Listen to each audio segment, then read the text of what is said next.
Shalom, everybody. I'm glad you're here. And we're going to go over a recent interview that Umar Johnson did and some of the things that he says in here. We're just going to go over it. Mike, thank you so much for the super chat, B1, and do try your best to have a crisp, grand black FBA New Year's. Okay. Well, it's not my New Year's. I don't celebrate New Year's until March. So, anyway, let's get into this story. So, I'm going to put him up here. Okay.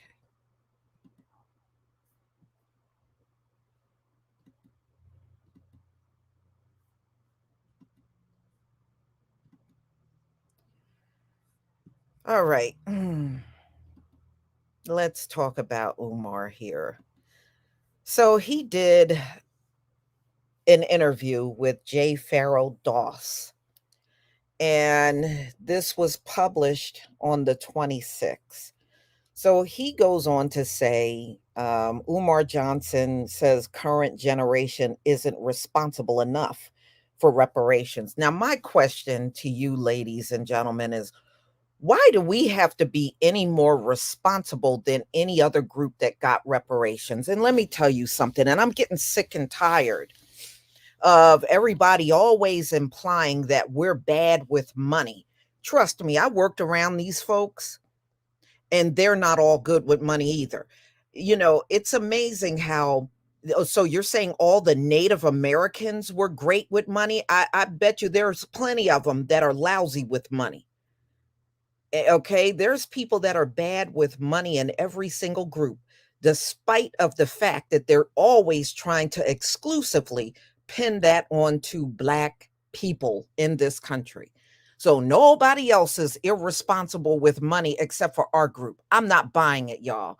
Yes, if reparations are given, yeah, you're going to see some people go out and do all kinds of crazy things, but that doesn't mean the entire group of us are going to do that. Some people are looking to start a business. Some want to buy a home.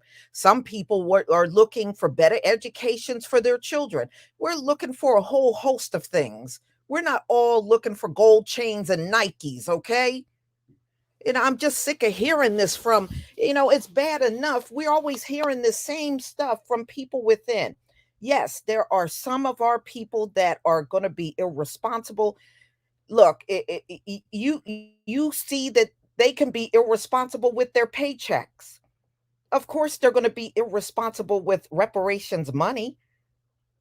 But everybody is not out here blowing their money in our community. And I'm just getting a little tad bit tired of people using that as part of an argument on why we shouldn't get reparations. So you're saying everybody in the Jewish community are good with money? Everybody in the Native American community, some of them living on some raggedy ass reservations. Okay, I'm just getting tired of that, y'all. I'm sorry for ranting the way that I am, but I'm getting sick of hearing this from our folks and other people on top of that. You got people outside of our group saying this to us. You got people within our group saying this to enough already. Trust me, I worked with them folks.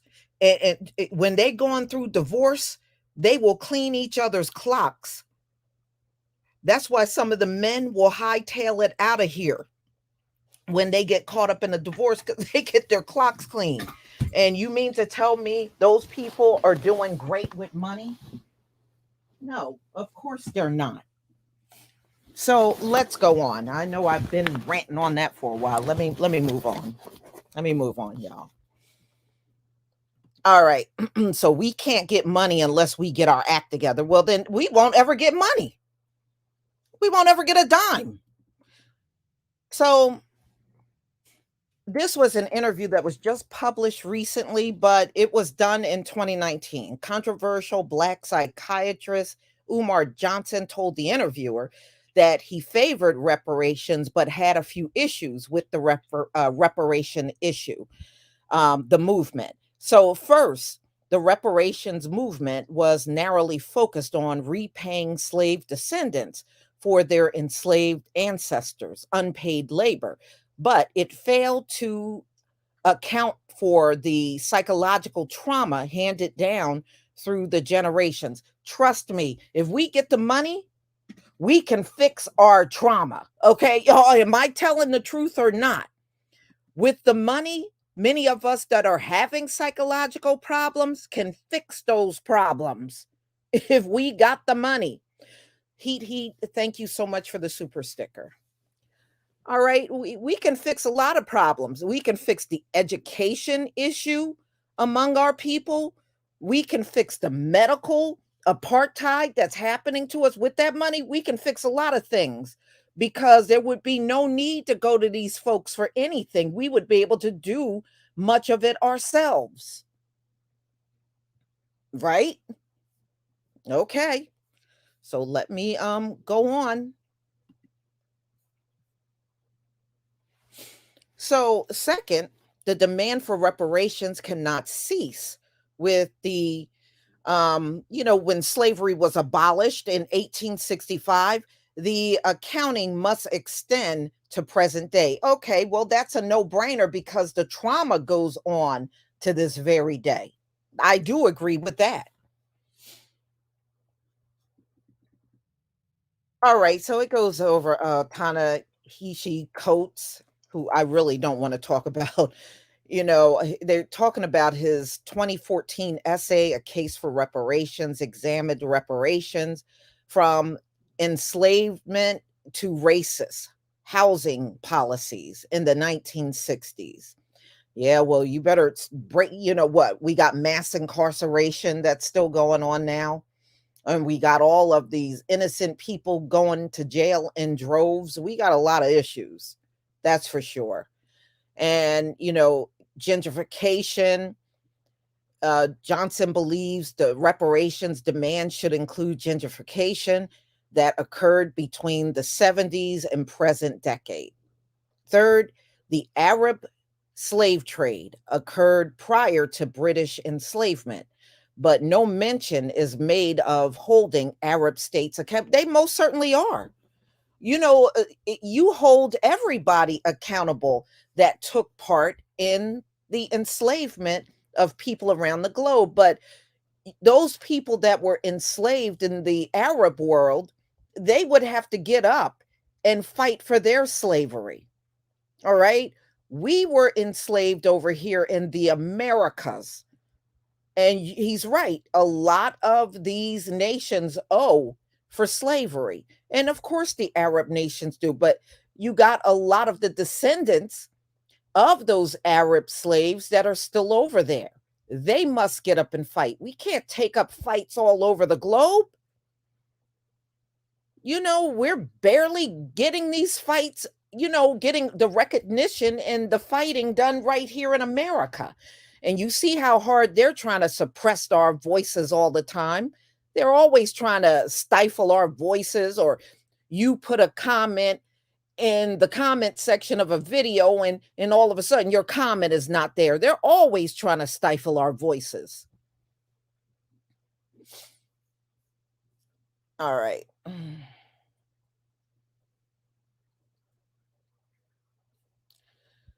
So, that's nothing new.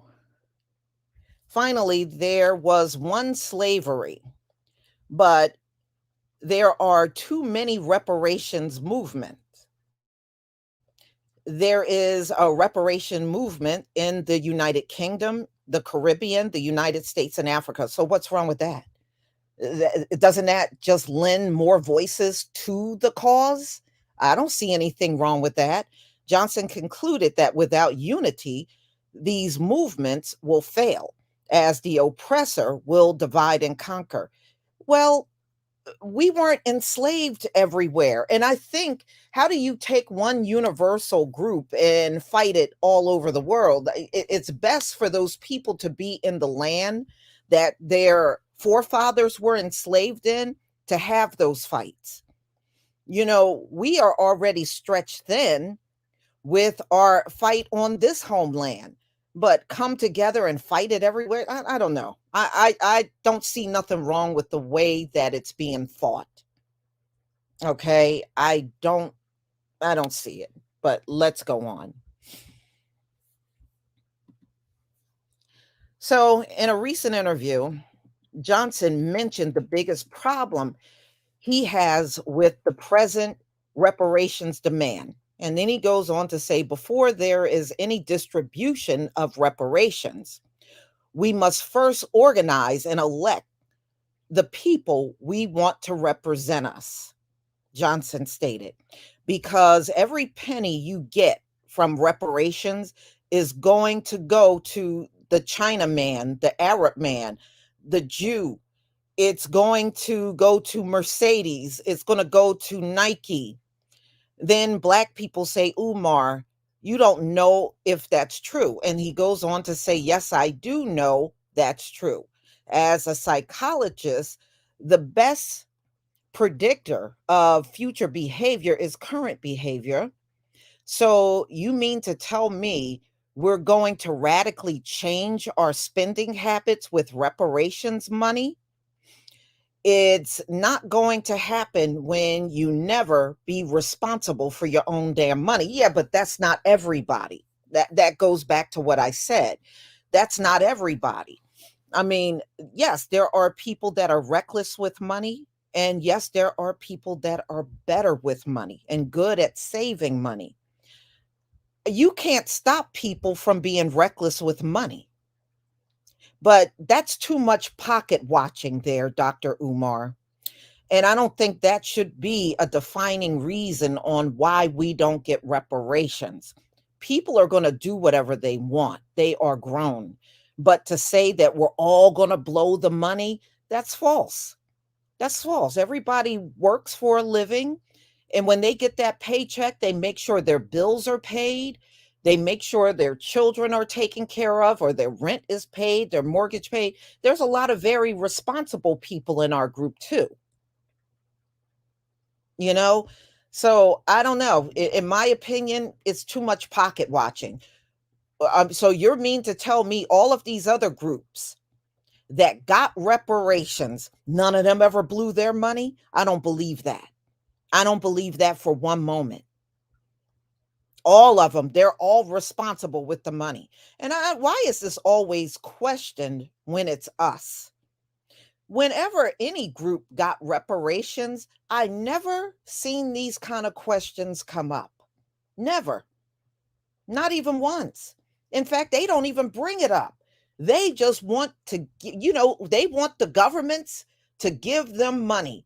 All this other stuff, they don't even bring it up.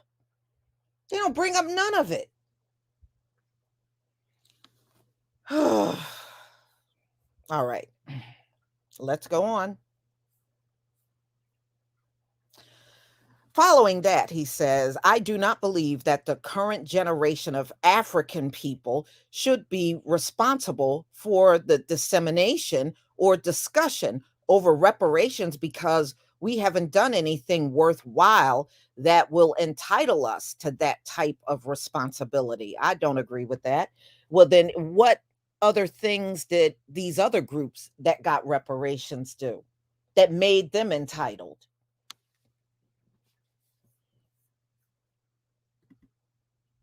So so number 1, we have to be pocket watched. Number 2, we get told we're terrible with money, And number 3, um, we have to make we gotta prove things before we get the money? No, man. No. I'm sorry. We don't have to prove anything other than what should be recognized as the enslavement of our people. They got free labor. They build a nation, despite the fact that they keep trying to tell us we did not build a nation. You know how you can shut them down? Back during chattel slavery, the economy in this country was called the slave economy, y'all. It was called the slave economy. So if it was not that economy that built your nation, then why did you call it the slave economy in the first place? You can look this up. That's exactly what they were calling it. And they called it the slave economy for a long time, all through chattel slavery. They did not, ladies and gentlemen, listen to me now. They didn't call it the white man's economy. They called it the slave economy, which means all of the capital that was generated in this country came directly from having slaves. So, what other reason do we need besides that? What other reason do we need? All these other groups didn't have to list their reasons. They didn't have to list anything, but we got to list stuff and give reasons, and we got to be better with money and do. Man, I ain't buying that. If none of these other groups had to do that to get their reparations, we shouldn't have to do it either. All right, let's go on. Johnson rant could have stemmed from a recent headline which stated Detroit's reparations task force in chaos after 2 members resign less than a year after it was set up. Well, the task force in these commissions are just a sham because there have been many all around this country, and not one have passed a reparations bill, which we know these task force and these reparation commissions is just a farce. Okay, it's made by the Democratic Party to make it appear, it gives the appearance that they're trying to do something when they are in fact not trying to do anything at all. They don't want these commissions to produce a real bill that can be passed and then reparations go out to the people. They don't want it to get that far, y'all. So the task force people leaving, so what? Those task force, as we can see, are completely ineffective. These commissions, just like Kathy Hochul, just what she put together, it's garbage. We haven't seen one produce and pass a reparation bill, not one. And there have been many across this country, and we haven't seen one effective task force or commission that got the reparations bill passed. All they're doing is wasting our time. That's all they're doing, wasting our time. And the Democratic Party, no, they don't want to do anything for us. And they know it, even when they're throwing this study together. We don't need no studies. We don't need no task force that's going to sit around for a year and produce nothing. We don't need a new commission out of New York. We don't need none of this stuff.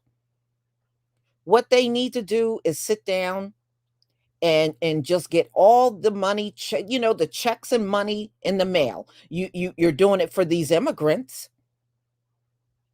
They are protecting these migrants in ways that they have historically never protected us. And they're willing to spend billions on these migrants to get here and won't give one red cent to us.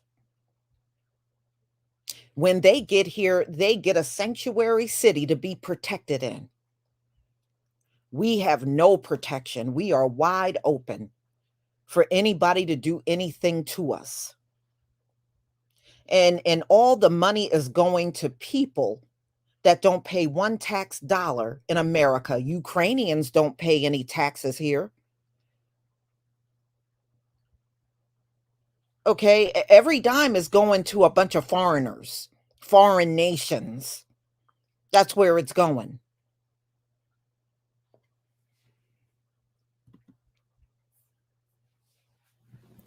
According to reports, Detroit voters approved a ballot initiative in November of 2021 to form a 13-member reparations task force. Other cities with comparable efforts include Asheville, North Carolina, Evanston, Illinois, St. Paul, Minnesota, Durham, North Carolina. Here in my state, they had a task force. Okay.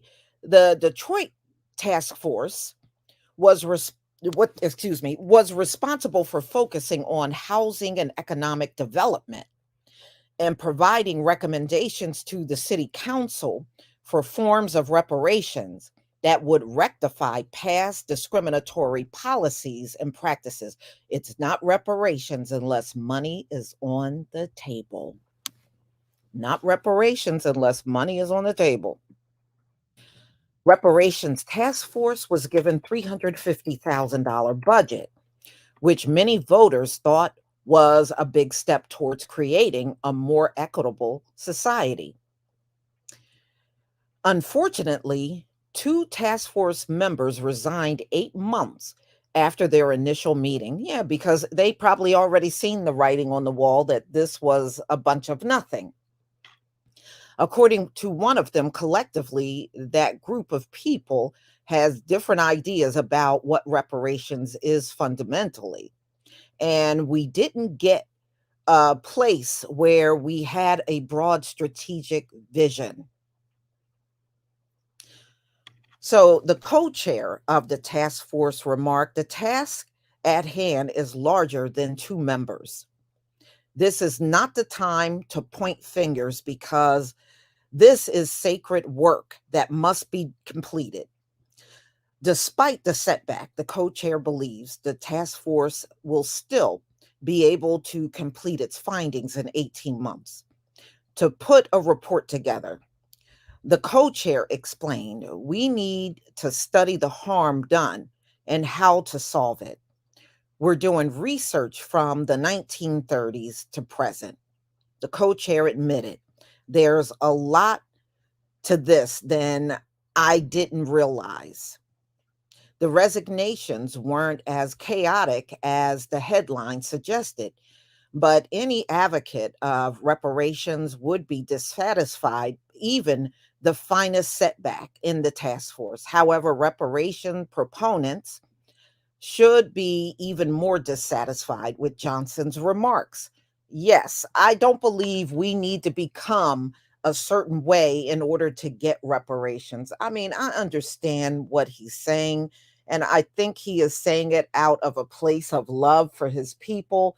But no, I don't recommend that we have to prove things that other people did not have to prove when they got their reparation money. That's the only problem I have with that. So the legal definition of reparations is to replenish of a previous infliction loss by a criminal to the victim. Monetary restitution is the most common form. Reparations in everyday language require individuals or entities to pay or provide assistance to those who have been wronged in order to make amends for the harm caused. Yes, neither of those definition has requirements for the victims. The victims only need to have experienced some form of wrongdoing. Johnson is suggesting that the victims, the group wronged, are unprepared for social justice and reparation shouldn't happen until the victims are more responsible. I don't agree with that. I don't agree with that. Reparations should reparations supporters should not just be dissatisfied by Johnson's remarks, they should be insulted. So, y'all, that's what he said. I don't think what he is saying is right, but I understand what he's trying to say, but that is not the message that should be out there. The only thing we should be focused on is getting our reparations. I don't want to if we have to get ourselves more responsible, then we'll never get a dime because there's going to be a lot of people among us that will never be responsible. But you can't tell me everybody in the Native American community was responsible. You can't convince me of that. None of those things are said to any other group that gets reparations, y'all. It's only us that these things get said to.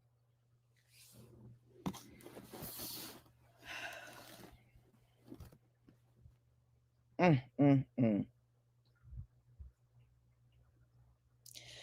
So, y'all, that's all I wanted to do. No, I'm not going to open up the chat for this, but I will do it at another time. I will definitely do it at another time.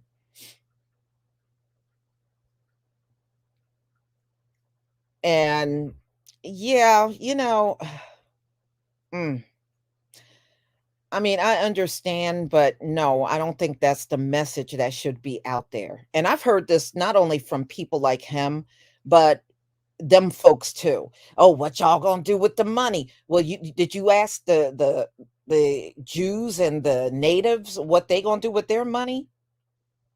It's always everybody always got to get brand new when it's us. That's what I don't like. We got stipulations, and other people that get reparations, they don't have any stipulations. They just get their money. Go figure, right?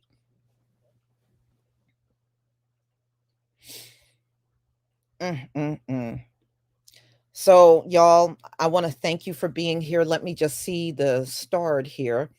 Dark Skin Brother, Mike, Dark Skin Brother twice, Heat, she, her, and Dark Skin Brother a third time. Thank you so much for donating to my channel. I deeply appreciate it.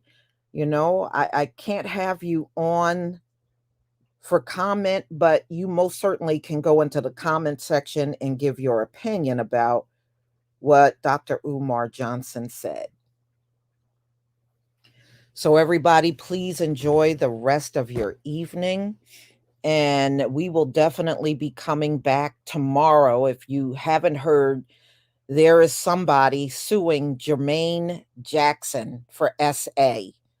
So that story just broke about a day ago, and I'll be doing a live stream on that tomorrow. So I hope you can all be here. Shalom, family.